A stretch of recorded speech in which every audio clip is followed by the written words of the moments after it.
Sound di mari. Hari ini bersama saya lagi kayak Mas Julius. Hari ini di Toycon keempat di Transmart Cilandak. Kita akan membuat suatu sharing tentang satu konten yang mungkin berbeda buat teman-teman diecaster. Hari ini tentang apa? Setelah ini.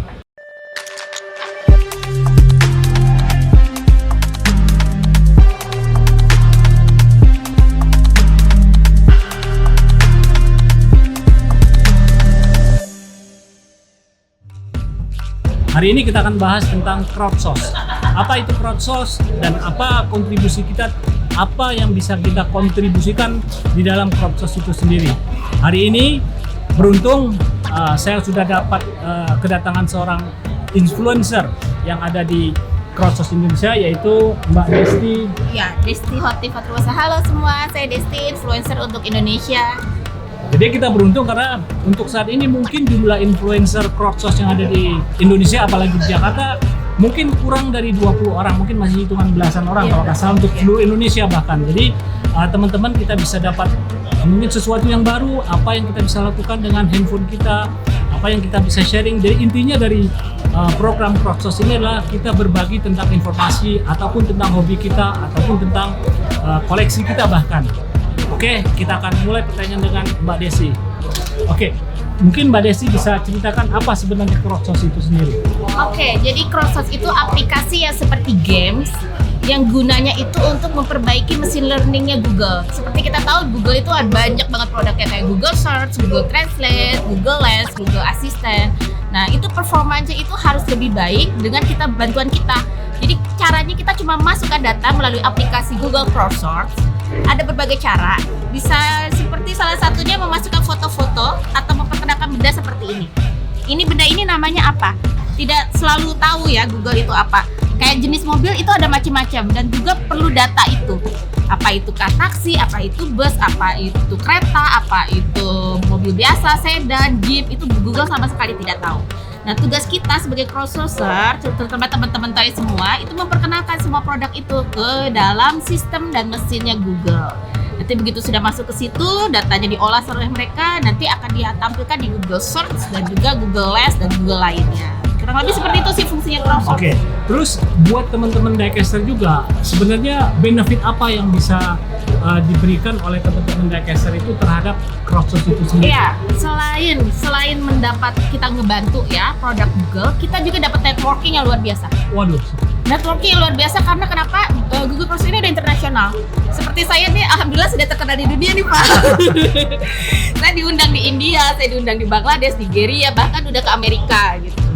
Dan itu koneksi yang luar biasa. Dan untuk teman-teman yang terutama yang punya usaha juga di bidang toys, banyak produk Google yang free dan bebas digunakan gratis yang bisa bantu meningkatkan usaha Anda. Contohnya tadi ada salah satu teman yang bingung nih, aduh saya perlu Google Ads, saya perlu Google My Business dan segalanya, itu kalian dapat info dari gabung dengan komunitas ini. Kenapa? Karena anak Google Crowdsource, anggota komunitas Google Crowdsource bisa berbicara langsung dengan staff Google-nya. Langsung. Bahkan kemarin saya sempat meeting sama software engineer-nya. Wah, mantap sekali. Iya, dan itu luar biasa networking yang udah luar biasa deh. Jadi dengan hanya cuma dengan kayak main game saja, ini ada beberapa types di sini handphonenya. Kalian cuma bermain ini dan ini simple. Seperti misalnya ini ada yang namanya teks kamera smart. Jadi cuma begini. Ini saya contohkan. Lihat nggak? Jadi mesinnya tuh mendeteksi ini apa. Ini kurang jelas. Coba kita cari mobil yang lain. Sebentar ya. Ya. Nah, oke. Nah, ada pertanyaan, is this toy vehicle? Iya, benar. Submit. Nah, cuman itu satu data itu akan memperbaiki mesin Google. Percaya.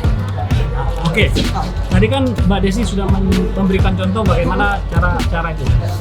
Dari awal sekali, apa yang harus dilakukan oleh teman-teman untuk? Yang pertama, masuk ke Play Store, ketik Crowdsource Google Crowdsource, lalu download aplikasinya. Ikonnya itu seperti ini. Nah, sebentar. Ya, terlihat tidak? Ada di sini. Ya, kurang lebih seperti itu.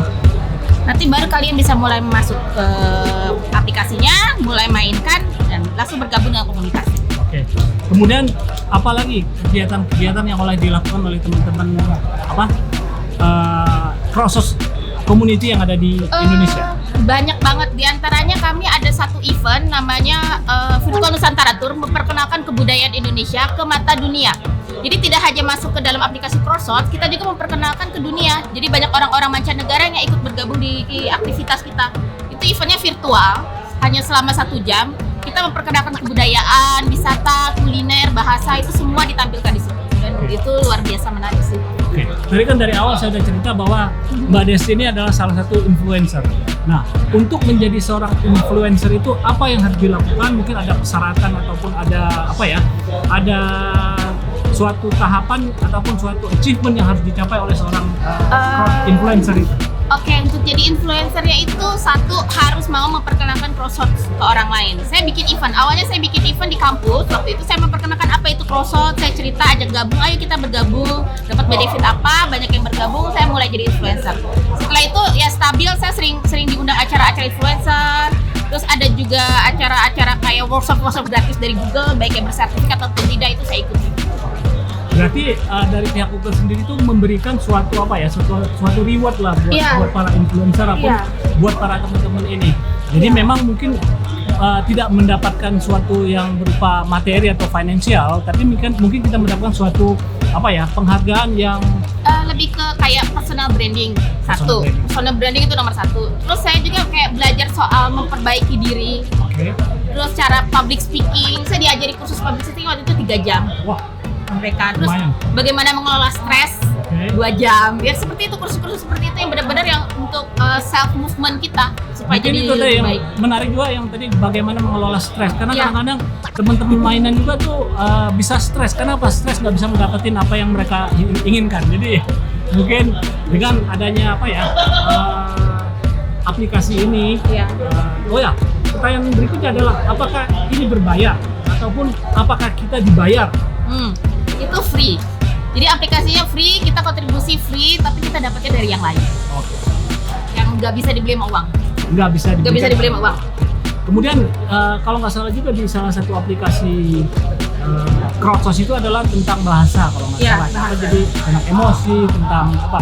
Mungkin Mbak Desi bisa memberikan suatu gambaran lah yang simple buat teman-teman biar bisa mencoba untuk mencoba apa itu Crossos. Oke, yang pertama ada namanya translation validasi. Itu kita mengecek apakah ini translasinya benar apa enggak translate-nya. Itu berguna untuk Google Translate. Seperti kita tahu Google Translate itu 2 tahun lalu itu translatornya sangat-sangat jelek gitu. Tapi sekarang ada bahasa Jawa, ada bahasa Sunda, dan itu hampir sempurna untuk translasinya.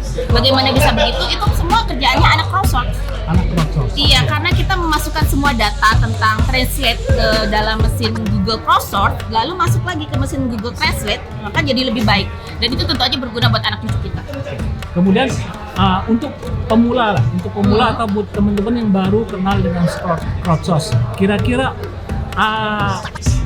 jenis anggapnya permainan yang paling mudah untuk dikerjakan oleh seorang yang pemula. Image label verification. Mungkin bisa dikasih contoh. Ya, image label verification itu sangat simpel.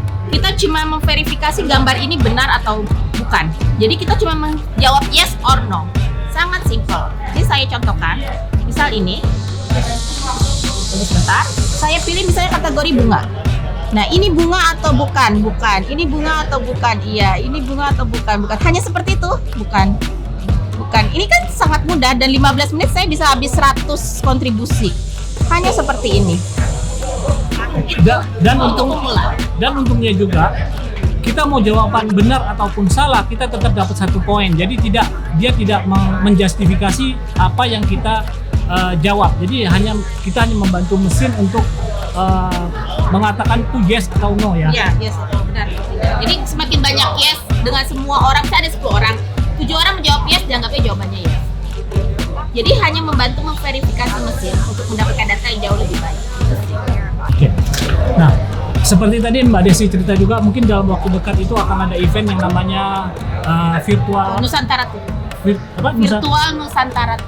Virtual Nusantara Tour, yaitu mungkin banyak beberapa influencer itu kan tidak hanya dari Jakarta, ada dari Banda Aceh, dari Makassar, dari mungkin dari Bali, dari Surabaya, dari Bandung. Jadi mereka itu masing-masing mengekspos apa yang ada di daerahnya Iya, benar.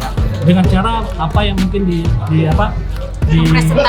mempresentasikan apa yang ada di kebudayaan mereka atau ada di keseharian mereka. Mungkin ada lagi yang mungkin Mbak Desi yang bisa tambahkan sebelum kita. Iya, jadi dengan Virtual Nusantara Tour itu kami semua influencer Crossos di Indonesia ingin memperkenalkan tentang kebudayaan di Indonesia yang ada beragam. Kenapa kebudayaan? Karena itu termasuk salah satu bagaimana kita mempertahankan. Begitu budaya kita sudah masuk ke mesin Google, itu otomatis everlasting. Data-datanya ada di situ, seperti baju adat seperti apa, bahasanya bagaimana, makanannya apa saja, tempat wisatanya apa saja. Itu kita membantu melestarikan kebudayaan kita. Itu sih, makanya kami melakukannya. Nah, buat teman-teman diecaster ataupun teman-teman hobi semua, jadi kita juga mungkin tadi kan kita Mbak Desi berbicara tentang suatu kebudayaan. Nah, sedangkan kita di komunitas mainan itu budaya kita adalah mainan. Mungkin kita juga bisa sharing tentang koleksi kita, apa-apa yang kita miliki, kita upload ke image capture ataupun kita ada beberapa aplikasi lagi yang ada di Crossos. Jadi kita bisa membantu mesin-mesin Google untuk menjadi lebih pintar. Bahkan kita juga mungkin nanti bisa membuat suatu kata kita sendiri yang masuk ke dalam dictionary-nya yang ada di Google. Ya, Kan begitu? Bisa.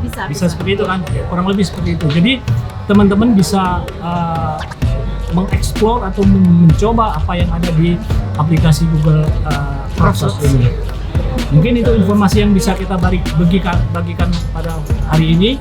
Buat teman-teman yang punya pertanyaan, jangan lupa tulis saja di bawah, nanti kita akan coba menjawab dengan berupa konten ataupun menjawab dengan tulisan. Terima kasih Mbak Desi atas waktunya. Sampai ketemu di Cek Sound di mari berikutnya.